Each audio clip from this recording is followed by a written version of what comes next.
But the question is really this: what if the amount of time that person, that business, that job, that hobby, that interest, the amount of time that that existed in your life was all that it was ever meant to be there for?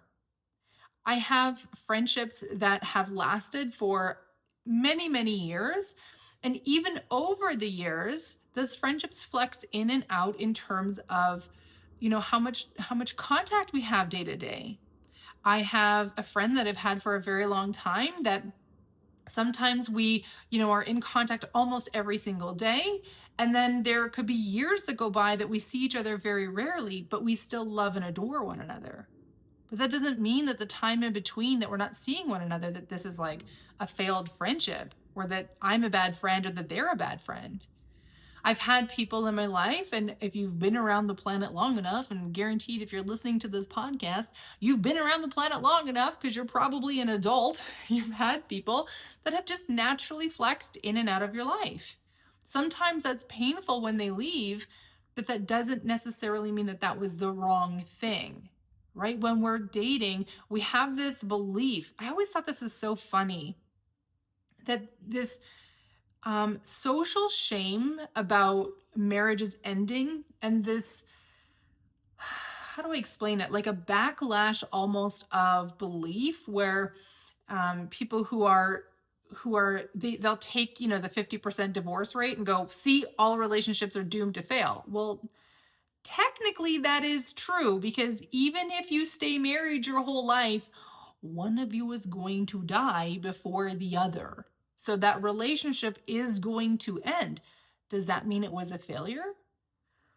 My my husband has been married before, my sister has been married before, both are now divorced, both had different experiences in those relationships, and it's difficult to process the ending of something like that, especially depending on the situation. But that doesn't mean that the relationship itself was a failure. And it doesn't mean that because it is no longer ongoing that you are a failure. I mean, all of us can point to relationships that we see in our social circle that we're like, yikes, those people should not be still together. But because they are determined to stay put, because there's this sense that if they aren't together anymore, it's a failed relationship. They stay together, but there's nothing about that relationship that shows it as being a success, right?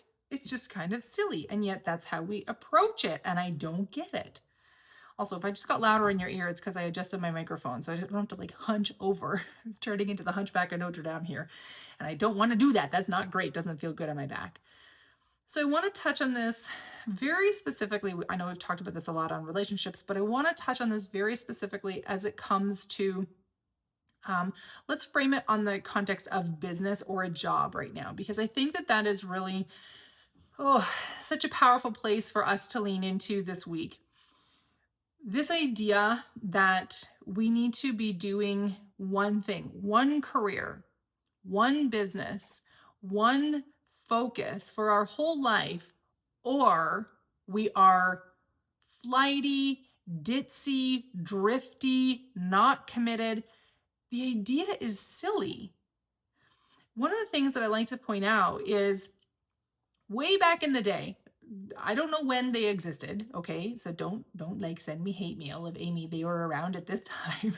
But like Socrates, Plato, Aristotle, all of these, famous people that we hear about, Da Vinci, we talk about and we applaud that, like, they were an inventor, but they were also a scientist, but they were also a philosopher, and they also were interested in religion, and they also were, part of like human rights, and they whatever. Like, we celebrate that these people had these like huge interests back then.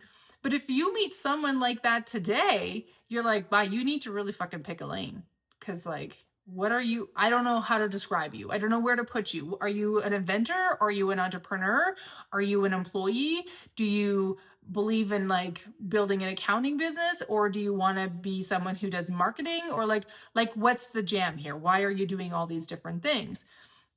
And that dovetails into this very restricted thinking that says you need to do this thing forever. Otherwise, it is a failure when you end it. And by extension, you are a failure for not having made it successful all the way through. Now, the only acceptable, and this is fascinating, there's two actually, there are only two acceptable ways to exit something when it comes to career or business and have it not seen as a failure. The first one is you have a business and you sell it for a profit. Yay, you have succeeded. You really are living the dream. You're like doing all the right things. You built this thing and then you sold it. You made a crap ton of money. Wow, this person is so successful. Or from a career perspective, you worked this career, you like really plotted through, you spent 30, 40, 50 years in this career and you've retired. You've retired and now you can like pursue whatever interests you. You are so successful. You had this whole career. Amazing. Those are the only two ways that we determine you are not a failure when something ends. But that's ridiculous. It's ridiculous to think that as humans who have such amazing, capable bodies, who can do so many things, who come with these brains that are so intricate and interested in so many things, who come from, like whatever your beliefs are, but like let's assume that we come from this cosmic realm into this human experience. It's so stupid and ridiculous to think, well, we can only do one thing. We only came here to have one career, one job, one purpose, right? That's the only thing we're here for. It's laughable even to say those words out loud, and yet that's somehow how we've come to believe that that's true.